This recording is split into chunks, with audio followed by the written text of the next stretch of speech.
Hello दोस्तों, स्वागत है आपका हमारे इस यूट्यूब चैनल पर। तो बना रहिएगा हमारे साथ, क्योंकि हम इस क्वेश्चन को बहुत ही सिंपल और बहुत ही आसान विधि से आपको समझाने वाले हैं, क्योंकि इस प्रकार के क्वेश्चन अक्सर कॉम्पिटिटिव एग्जाम में पूछे जाते हैं। तो दोस्तों, यदि इस प्रकार के क्वेश्चन को आप हल करना आसानी से सीखना चाहते हैं तो बने रहिएगा हमारे साथ अंत तक इस वीडियो में। तो चलिए देखते हैं इस क्वेश्चन की ओर चलते हैं।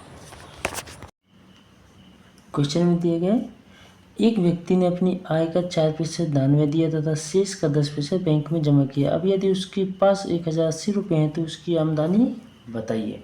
तो दोस्तों, सबसे पहले हमने क्या किया, माना आमदनी x है। माना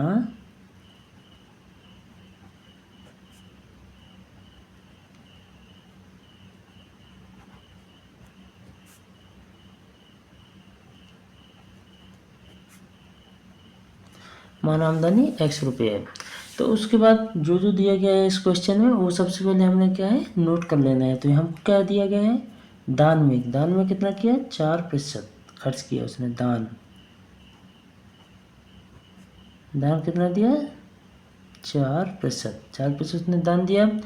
उसके बाद क्या किया, शेष का 10% बैंक में जमा किया। बैंक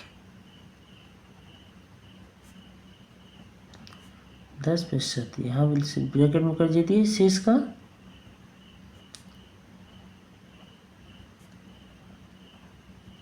शेष धन का।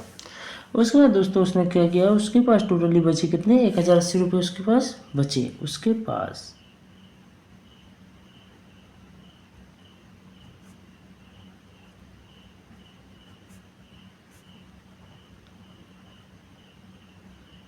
1080 रुपये क्या है उसके पास बच गए। तो आपको बोला गया है कि उसकी आय बताइए। हमने मान लिया, माना क्या है, आमदनी x है। तो दोस्तों अब जो शेष राशि थी हम उसको क्या मानेंगे, x डैश। क्या मानेंगे, शेष राशि को x डैश। तब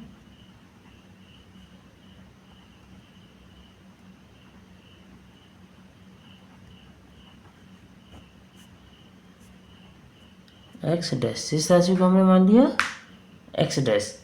अब क्या कीजिए दोस्तों, सबसे पहले आपने यहाँ पर क्या करना है कि यहाँ पर हमको क्या है, 10% उन्होंने बैंक में जमा किया और 1080 रुपये उसके पास बच गए। तो दोस्तों यदि रुपये में पूछा जाए तो ये रुपये, और यदि परसेंट में पूछा जाए तो ये कितना है, 90% है शेष धन का।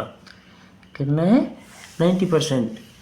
क्योंकि 10% शेष धन को उसने खर्च कर दिया, उसके बाद उसके पास 1080 रुपये बच गए। तो 1080 रुपये जो है, जब 10% खर्च किया तो उसको बचा कितना, 90%। और हमने शेष धन को क्या माना है, एक्स डैश। तो यहाँ पर क्या करेंगे हम, एक्स डैश का 90% कितना है, 1080। समझिएगा दोस्तों, एक्स डैश का 90% क्या है, 180 है। यहाँ लिखिए, एक्स डैश का इक्वल टू 1080। ये होगा एक्स डैश का 90% इक्वल टू 1080।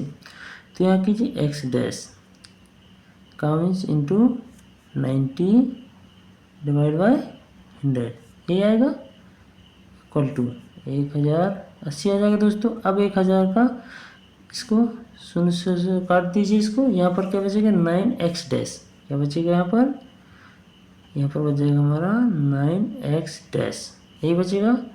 इक्वल टू क्या होगा दोस्तों, इस 10 का क्या है, 1080 के साथ मल्टीप्लाई हो जाएगा। 1080 इंटू 10 और डिवाइड में क्या आ जाएगा हमारे यहाँ पर, ये जो पक्षांतर अब ये यही रहेगा। अब नेक्स्ट स्टेप में हम क्या करेंगे इसको, अभी क्या होगा दोस्तों यहाँ पर, इसलिए यहाँ कीजिए, इसलिए एक्स डैश बराबर क्या होगा, 1080 इंटू 10 डिवाइड बाई ये 9 जो है दोस्तों, अब क्या पक्षांतरों की कहाँ पर आ जाएगा, यहाँ पर आ जाएगा। जो ये 9 था पक्षांतर हो जाएगा, यहाँ पर आ जाएगा। अब क्या कीजिए, आप इसको 9 से काट दीजिए। 9 कम 9, 9 दूनी 18, ये 0 बच गया। तो इसलिए एक्स डैश बराबर क्या आ जाएगा दोस्तों, एक्स डैश बराबर आ गया हमारा 120 गुणे 10। इसलिए एक्स डैश बराबर, अब 120 का 10 में जब गुणा करेंगे तो कितना आएगा दोस्तों, यहाँ पर 120 इंटू जब 10 करेंगे तो यहाँ पर आएगा हमारा 1200 एक्स डैश। एक्स डैश की वैल्यू आ गई हमारी 1200। एक्स डैश क्या है दोस्तों, एक्स डैश हमने किसको माना था, एक्स डैश माना था हमने शेष राशि को, क्या माना था, एक्स डैश। अब दोस्तों शेष राशि जो है एक्स डैश वो क्या है, जो मेन राशि थी, कुल आमदनी थी, उसका क्या था ये 96%। 96% कैसे आ गया, क्योंकि उसने 4% पहले ही खर्च कर दिया दान में। उसने जब 4% दान में खर्च करने के बाद उसने शेष राशि का क्या है 10% बैंक में जमा किया था। तो शेष राशि का जब 4% खर्च कर दिया तो उसके पास कुल राशि कितनी बच गई थी, 96%। 96% उसके बाद धनराशि बची थी। तो यदि हमसे कोई पूछा जाए कि उसके पास कितने प्रतिशत धन बचा था, तो वो क्या था 96% था। और कुल राशि पूछा जाए तो क्या था 1200 रुपये बचे थे उसके पास, प्रतिशत में पूछे 96। और कुल आमदनी हमने क्या माना है x। तो हम यहाँ पर एक इक्वेशन बनेगी, x का 96 जो % है ये क्या है 1200 है। क्या है, x का 96% 1200 है। तो चलिए शुरू करते हैं इसको आगे सॉल्व करना।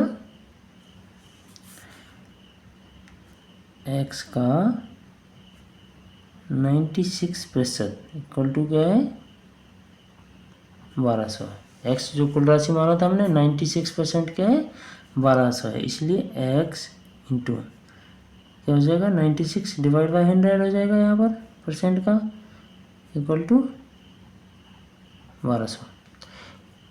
इसलिए दोस्तों यहाँ पर क्या हो जाएगा 96x, 96 का x का जब मल्टीप्लाई करेंगे तो 96x हो जाएगा, इक्वल टू 1200 इंटू 100।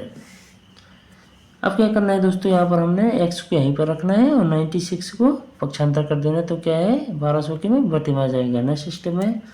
तो इसलिए x बराबर क्या हो जाएगा, x बराबर 1200 इंटू 100 डिवाइड बाई 96, ये आ जाएगा यहाँ पर 1200 इंटू 100 डिवाइड बाई 96। अब आप इसको क्या कीजिए, काट दीजिए। किसे सबसे पहले इसको काटिए 12 से, 12 कम 12,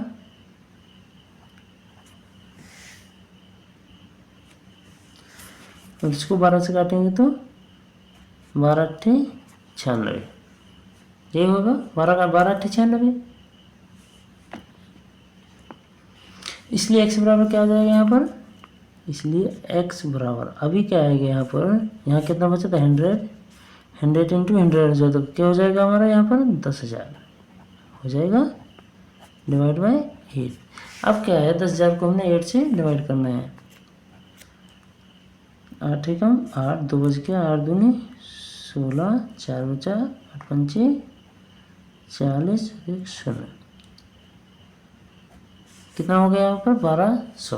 x बराबर आ गया हमारा 1250।